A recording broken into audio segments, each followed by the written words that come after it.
नमस्ते मिस्टर शिम्पी, नमस्ते। आपको कैसा लग रहा है यहाँ पे आके? यहाँ बहुत ही सुंदर एनवायरनमेंट है और नागपुर इटसेल्फ जो है सिटी वो एनवायरनमेंट के लिए जाना जाता है। और उसमें नागपुर से थोड़ा बाहर जो अपना सोसाइटी है ये बहुत ही सुंदर सोसाइटी है। तो ऑब्वियसली और फ्रेंडली यहाँ वातावरण है तो बहुत ही अच्छा लगता है। तो आप कब आए नागपुर में, कब आए आप, ब्लूमडिल में कब आए? नागपुर में मैं 2015 में आया। इससे पहले हम लोग मुंबई में रहते थे। मुंबई में हमारा पवई में घर है और 2015 में जब आए तो सिटी में रहते थे। और जब लंबा सर्विस था तो सोचा कि अपना खुद का घर क्यों ना लिया जाए नागपुर में। तो काफ़ी 1.5 साल सर्च करने के बाद हमने मोराज जैसी एक सोसाइटी सुनी कि एक अपना मुंबई जैसा यहाँ वातावरण हो सकता है। तो हमने मोराज में आके देखा और ऑलमोस्ट फाइनल कर लिया था। लेकिन जब चलते चलते साइड में अपनी महिंद्रा दिखी तो सोचा कि चलो ये क्यों ना देखा जाए। लेकिन जब अंदर आए तो इसके प्यार में पड़ गए हम लोग। तो जो डिफरेंस अमाउंट था लगभग 8 से 10 लाख का फ़र्क था, फिर भी हमने महिंद्रा की सोसाइटी चॉइस की है क्योंकि यहाँ का जो ब्यूटिफिकेशन था या लैंडस्केपिंग था वो बहुत ही सुंदर है। इसलिए हमने यहाँ रहने का डिसाइड किया था। ओके। तो हम लोग 2019 दिसंबर में यहाँ शिफ्ट हुए।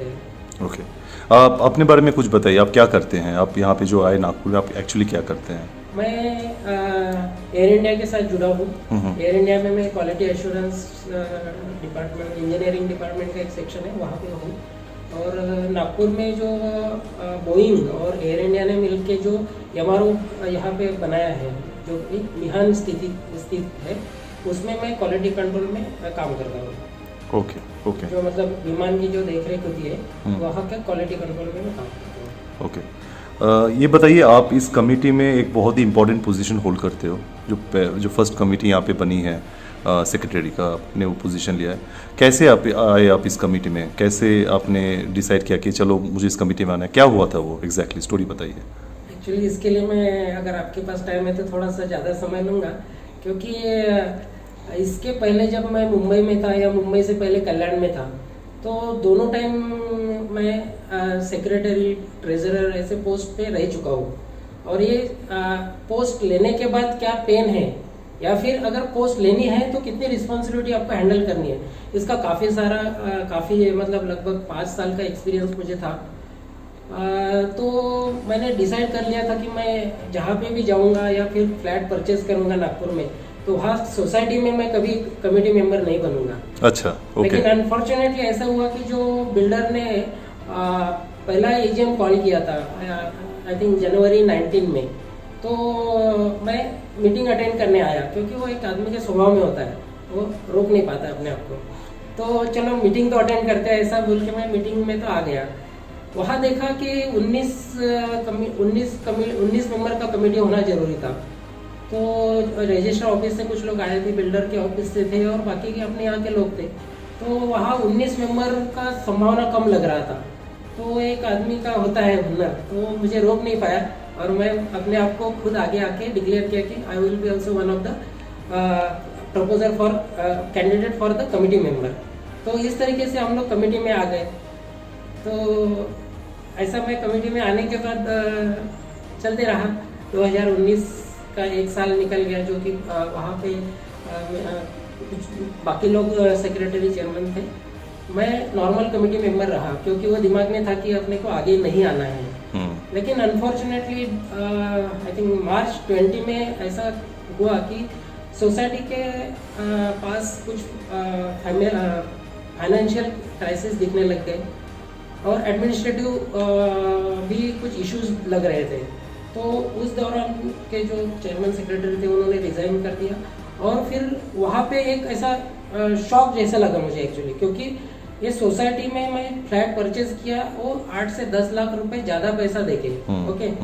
तो और दूसरा एक एग्जांपल मेरे सामने था सहारा सिटी का, तो जो बंजर बन गया था। तो उस टाइम मुझे ऐसा लगा यार ये सिटी से 12-15 किलोमीटर आउट ऑफ सिटी है, तो अगर यही हाल अपना सहारा सिटी का जैसा अपना सोसाइटी का हो गया तो अपना जो इन्वेस्टमेंट है उसका क्या होगा? क्योंकि मैं तो एक साधारण सा आदमी हूँ जिसका सैलरी इनकम है खाली, तो मुझे ये सोचना बहुत जरूरी था। और जब मेरे पास एक्सपीरियंस था खुद का, तो वो एक मौका था या वो एक मोमेंट था कि जब मुझे ऐसा लगा कि मुझे अभी आगे आना जरूरी है, भले ही दिल में इच्छा नहीं थी काम करने की। और उस टाइम राजीव जी जैसे कुछ लोग हैं जो मुझे लगे कि दे आर कैपेबल, क्योंकि राजीव जी पहले ट्रेजरर थे, तो उनके साथ काम करने के टाइम उनका फ्रीक्वेंसी और मेरा फ्रीक्वेंसी मैच होगा ऐसा लग रहा था। और जब ये मूवमेंट आया कि रिस्पॉन्सिबिलिटी छोड़ के चले गए लोग, तो उस टाइम अगर सोसाइटी के ऊपर रजिस्टर ऑफिस का आदमी बैठता था तो इट विल हैव मतलब हैवक हो जाता था, सोसाइटी के ऊपर बहुत एडिशनल बर्डन आ सकता था, या फिर एडमिनिस्ट्रेशन जीरो हो सकता था और सोसाइटी का जो फाइनेंशियल पोजीशन है वो तो ऑलरेडी गया हुआ था। उसके चलते मार्केट में पूरा नाम खराब होता था और जो अपनी वैल्यू है, प्रॉपर्टी वैल्यू, वो नीचे जा सकती थी। इसलिए राजीव जी के साथ आगे लेके जाने का एक दिल किया कि चलो ये रिस्पॉन्सिबिलिटी को शोल्डर करते हैं हम लोग। इस तरीके से हम लोगों ने आगे आके ये सोसाइटी का दारोमदार जो बोलते हैं, उसको कंधे पे लेने का डिसाइड किया। अच्छा, तो ऐसे बने आप सेक्रेटरी।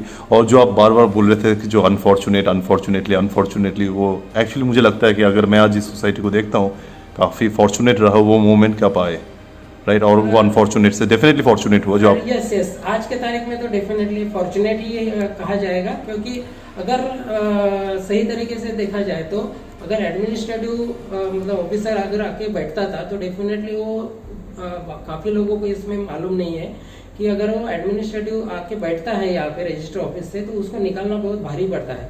उसके सैलरी होती है, उसके डेली एक्सपेंसेस होते हैं, वो सारे सोसाइटी के खर्चे में जोड़े जाते हैं। right. तो अपार्ट फ्रॉम और डेली मेंटेनेंस, वो भी एडिशनल खर्चा सोसाइटी को उठाना पड़ता था।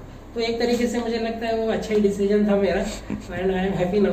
ओके, अच्छा ये बताइए, अभी आप इतने 2 साल से आपने काम किया in the post of a secretary, तो आपको क्या लगता है, क्या अच्छा रहा इस सोसाइटी के अंदर? आपने क्या वो चेंजेस है जो आप ला सके, और क्या वो चीज़ें थी जो आपको निकालना था, जो भी हो, जो आपको निकालना था, साफ करना था, क्या आपको लगता है क्या वो अचीवमेंट क्या रहा आपके इसमें? एक्चुअली जब हमने ये पोजीशन लिया तो उस टाइम हमने काफ़ी सोचा।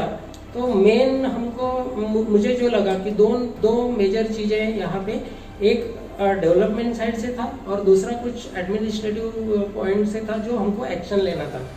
जैसे डेवलपमेंट साइड में अगर बोलो तो हमारा जो सोसाइटी है वो सिटी से लगभग 10 से 15 किलोमीटर है। right. तो हमारे पास जो बेसिक मतलब डेली नीड जिसे बोला जाएगा, जैसे मिल्क, दही या कुछ ग्रोसरी शॉप है, तो हमने सबसे पहला जो काम किया विदिन 3 मंथ्स हमने एक फुल फ्लेश ग्रोसरी शॉप लाने का डिसाइड किया, और वो पूरे डेमोक्रेटिक तरीके से हमने यहाँ पे एक बहुत बढ़िया सा ग्रोसरी शॉप चालू कर दिया। ये सबसे हमारा प्रायोरिटी लिस्ट नंबर 1 था।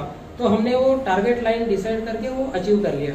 दूसरा एक हमने देखा कि काफ़ी सारी चीज़ें यहाँ ऐसी हो रही थी जो मतलब कैसे बोले उसको, कि जैसे रूल के बाहर जाके कुछ लोग अपना टेरेस पे कुछ एक्टिविटी करते थे, मतलब अभी आप समझ गए होंगे। तो वो सारा चीज को कंट्रोल करना बहुत जरूरी था, क्योंकि अपने यहाँ बड़े लोग हैं, सीनियर सिटीजन्स हैं, वैसे भी छोटे बच्चे भी यहाँ पे हैं, फैमिली मेंबर्स हैं। तो छोटे बच्चे खेलते हैं तो उनके पास वो चीज सामने दिखेगी तो उसके ऊपर वो कैसे रिएक्ट होते थे। मतलब फॉर एग्जांपल ग्राउंड ले लीजिए, ग्राउंड में बॉटल बच्चा हमको लाके दिखाएगा कि सर अंकल ये यहाँ पड़ा था, तो वो बहुत गलत प्रेजेंटेशन था वो सोसाइटी के नाम से। तो वो दूर करना हमारा बहुत चैलेंज था, तो हमने दूर किया। उसके लिए हमको काफी सख्त होना पड़ा कुछ लोगों के साथ, लेकिन वो as a part of administration जरूरी था। तो ये 2 चीज हमने किया। दूसरा था एक ग्रोसरी शॉप के साथ साथ हमारा मेजर एक हर्डल था कि हमारे पास एक वेजिटेबल शॉप नहीं था। वेजिटेबल शॉप की बहुत कमी थी, क्योंकि डेली 2 बार हमको जरूरत होती है। तो वो हम यहाँ लाने में सक्सेसफुल हुए। आज के तारीख में डेली इवनिंग में हमारे यहाँ वेजिटेबल वेंडर आता है जो कि हमको चिंग्स भवन और सिटी के रेट में ही वेजिटेबल सप्लाई करता है। ओके, तो that is I think good achievement. दूसरा हमने एक देखा कि सबसे पहला हमने जब शोल्डर किया रिस्पॉन्सिबिलिटी, तो एक पूरा राउंड जब लगा तो पर्टिकुलरली फेज 1 जो लोग बोलते हैं, हमारे लिए सारी सोसाइटी है, हम उनको बोलते हैं बिल्डिंग 1 से लेके 4 तक हमने जब पहला राउंड लगाया तो सारे लिफ्ट में मतलब यू वोंट बिलीव, जैसे गवर्नमेंट ऑफिस का लिफ्ट होता है ना, कॉर्नर में नागपुर का फेमस अच्छा पान वो सब पान या क्या खर्रा बोलते हैं, हाँ। खर्रा का जो फेमस पिक्चर है गवर्नमेंट ऑफिस में, वो पर्टिकुलर टिपिकल ऑलमोस्ट सभी लिफ्ट में वही नज़ारा था। तो वो एक बहुत बड़ा चैलेंज था हमारे लिए। तो हमने उसके ऊपर एक सिंपल सा कम मतलब हार्डली कुछ पैसा उसमें लगाया और हमने ऐसे लोगों को पकड़ा। उसमें हमको सिक्योरिटी लोगों ने बहुत अच्छा हेल्प किया। सिक्योरिटी के लोगों ने उनको बकायदा पकड़ा सभी लोगों को। और आज के तारीख में आप देखो 1 नंबर से लेके 4 नंबर तक देखो, या नई बिल्डिंग जो हुई 8 नंबर 10 नंबर 9 नंबर, कोई भी लिफ्ट में आपको आज की तारीख में कहीं पे भी थुका हुआ नहीं मिलेगा, जबकि आज के तारीख में वहाँ कहीं पे भी कैमरा नहीं है। तो ये बहुत बड़ा चेंज है एक्चुअली। राइट। एक और चीज़ बहुत इंटरेस्टिंग बात है, बिकॉज आप सेक्रेटरी हो, इसलिए मैं ये पूछना चाहूँगा कि बीच में जब ये कोविड या पैंडेमिक जब हुआ था, आप लोगों ने उस चीज़ को कैसे मैनेज किया? Because I think that was a big challenge. और आप लोगों ने जब ये रिस्पॉन्सिबिलिटी लिया था, जो 2019 या 20 उसके आसपास ही होगा जब आपने वो, तो उस टाइम पे ये कोविड का माहौल आया, राइट, दैट एंटायर पैंडेमिक, तो उसमें आप लोगों ने कैसे मैनेज किया? एक्चुअली हमने जब ये मतलब मार्च 20 एंड में हमने रिस्पॉन्सिबिलिटी लिया और उसी कुछ दिनों के बाद पैंडेमिक चालू हो गया। एक्चुअली इसमें मेरा जो प्रोफेशनल एक्सपीरियंस है जो क्वालिटी कंट्रोल का, और मतलब मुझे ये सारी चीज़ों में इन्वॉल्व होने का शुरू से ही शौक है। जैसे मतलब कॉलेज डेज का अगर मैं एग्जांपल बताऊँ तो लातूर के पास जो किल्लारी अर्थक्वेक हुआ, उसमें हम लोग कॉलेज के, मैं खुद 35 स्टूडेंट्स को लेके I was the leader for that complete 35 students. और हम लोगों ने वहां जाके किल्लारी में लोगों को काफी सारा हेल्प किया है। मतलब जो किल्लारी गांव था वो पूरा नेस्तनाबूत हो गया था। वहां पे हमने अलग अलग तरीके से लोगों को हेल्प किया। वो एक एग्जांपल था। या फिर दूसरा एग्जांपल देना चाहूंगा कि हमारा खुद का एक एयरक्राफ्ट क्रैश हुआ था, इसमें भी मेरा एक्सपीरियंस था। तो वो एक्सपीरियंस को थोड़ा मद्देनजर रखते हुए मैंने यहाँ पे सारी चीजें वो इम्प्लीमेंट करने का कोशिश किया। अभी पेंडेमिक ये फर्स्ट टाइम पूरे दुनिया में आया था, तो ऑब्वियसली एजुकेटेड लोग तो डरे हुए ही थे, बट उसके साथ जो वर्कर कैटेगरी जो हम बोलते हैं, या फिर अपना फैसिलिटी मैनेजमेंट टीम जो है, जो आपका हाउसकीपिंग हो गया, हाउसकीपिंग स्टाफ, वो तो ज्यादा डरे हुए थे। तो सबसे इम्पोर्टेंट उस टाइम हमको ये देखना था कि उनका मॉरल कैसे मेंटेन रहे। तो हम लोगों ने उनको हमने उनको सबको एक साथ बुला के उन्होंने उनको काफी सारी बातें समझाई कि आपको टैकल कैसे करना है। ये भले ही पेंडेमिक है तो डरने का जरूरत नहीं है। और उस दौरान हमने हर एक विंग, हर एक फ्लैट और जो भी अफेक्टेड फ्लैट्स थे उनको सारों को हमने सैनिटाइज किया। हर एक विंग, जैसे मान लो शुरुआत अपनी हुई थी 10 नंबर में, एक पर्सन आया था अमेरिका से, वहाँ से हमारी शुरुआत हुई थी। तो हमने उनको उस दौरान सिक्योरिटी और जो अपने हाउसकीपिंग के स्टाफ है उनको मैं आज सही मायने में उनको बहुत धन्यवाद देना चाहता हूँ हमेशा, कि उन लोगों ने, अगर वो लोग आगे आके हमको सपोर्ट नहीं करते थे तो शायद हम भी इतना अच्छे तरीके से ये पेंडेमिक हैंडल नहीं कर पाते थे। क्योंकि एक साथ आप सोचो कि इतना छोटा सा सोसाइटी में 40 पेशेंट एक साथ हैंडल करना था हमको। तो हर एक के घर में हमने सब्जी से लेके मिल्क से लेके सारा चीज हमने डोर टू डोर सर्विस दिया। वंडरफुल।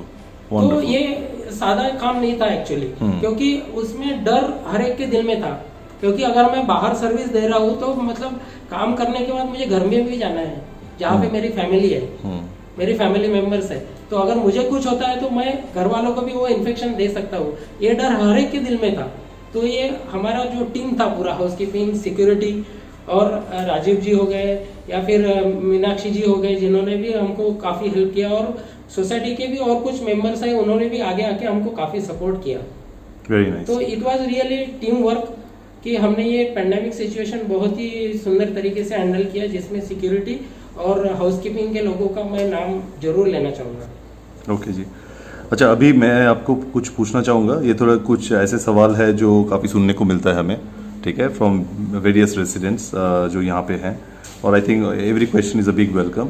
उसमें से क्वेश्चन पूछने से पहले मैं एक सिंपल, मतलब मेरा बॉस हमेशा मुझे सुनाता है कि भाई अगर आप काम करोगे ना तो क्वेश्चन आपको ही करना पड़ेगा। आपका काम का क्वेश्चन दूसरे को कैसे किया जाएगा। राइट, Anyway, वो भी you बात can ask सही। me whatever तो उसमें एक क्वेश्चन ऐसा है कि बहुत लोगों का ये कहना है जी कि ये जो कमेटी है ये कुछ लोग इग्नोर करते हैं, मे बी सिलेक्टिवली इग्नोर करते होंगे, ठीक है, और शायद वो लोग पसंद नहीं है इस कमेटी को। आपका क्या कहना है इसके बारे में? अगर सही मायने में आप देखो तो 2020 में हमारे साथ जो लोग जुड़े थे और आज तक हमारे साथ है, तो आपको शायद अगर आप खुद उसको एनालाइज करोगे तो आपको एक चीज़ इमीडिएटली समझ में आ जाएगी कि जो लोग सही मायने में काम करने के लिए हमारे साथ आए थे वो आज 100% हमारे साथ है। हाँ, कुछ लोग हैं जो शायद नाम के लिए हमारे साथ जुड़ने की कोशिश किए कि राजीव और शिम्पी जी के साथ जुड़ जाएंगे तो शायद अपना भी नाम जाएगा। हो सकता है ऐसे कुछ लोग हैं वो हमारे से आज जुड़े नहीं हैं और उनको शायद लग रहा है कि उनको इग्नोर किया गया है।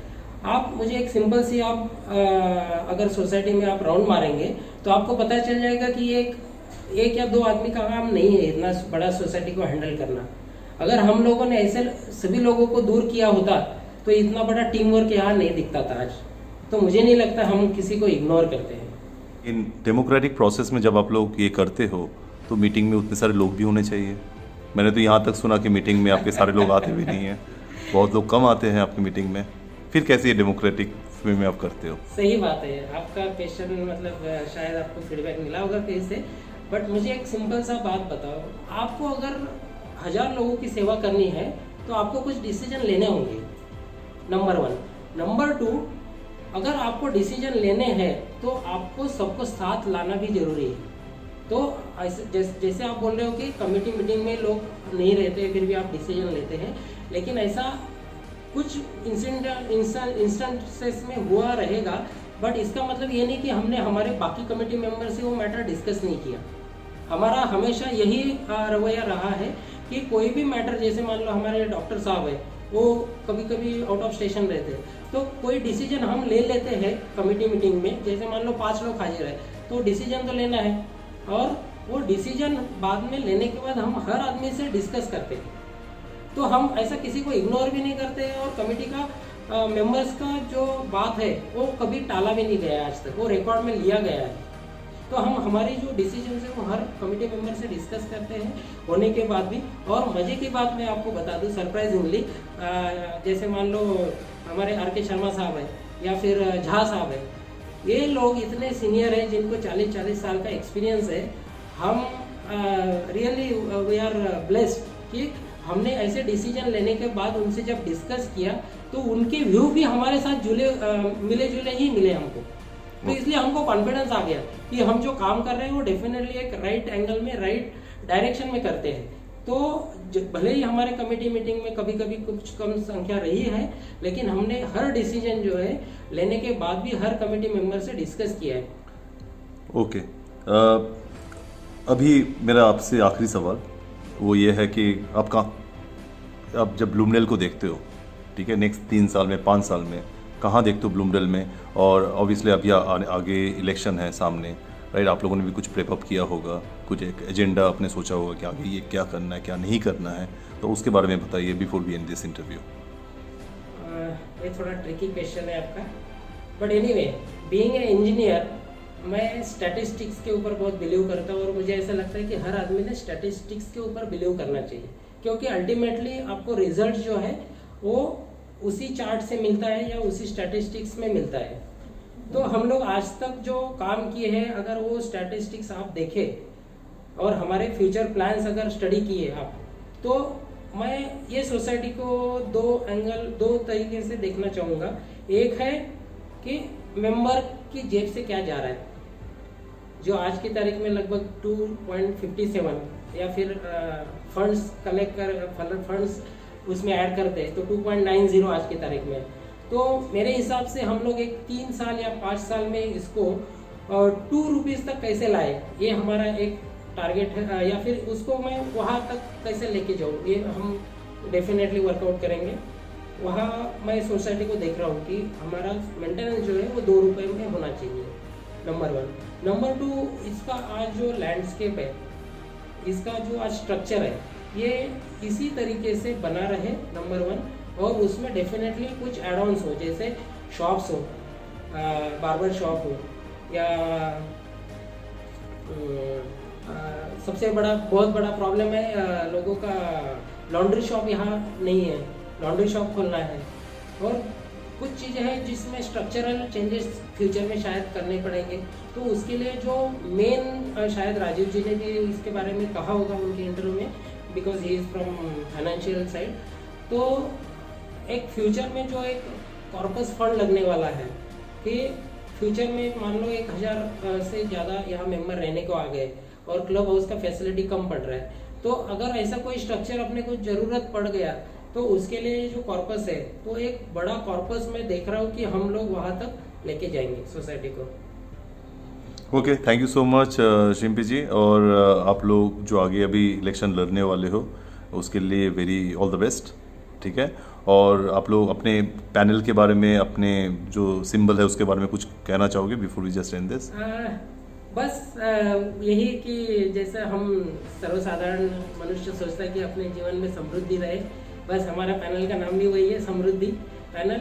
और हम हर बार एक ऊंचाई पे उठते रहे, हमारा सोसाइटी का नाम रहे या फिर अपनी पर्सनल लाइफ है, वैसे ऊंचाई पे लेके जाने वाला जो काइट है वो हमारा सिंबल है। और इलेक्शन तो ठीक है, इलेक्शन चलते रहेगा, ये अपना सोसाइटी का इलेक्शन ना ही कोई बड़े पॉलिटिकल है, हम लोग सब साथ रहें। ये इलेक्शन को एक फ्रेंडली माहौल में हम लोग कंडक्ट करें, इसके ऊपर ध्यान दें। इतना कह के मैं सभी अपने मेंबर्स को शुभकामनाएं देता हूँ, और ये इलेक्शन को एक फ्रेंडली देखते हुए सब लोग एंजॉय करें, और सबसे इम्पोर्टेंट वोट के लिए सब लोग आ जाए। बहुत बहुत धन्यवाद, थैंक यू वेरी मच।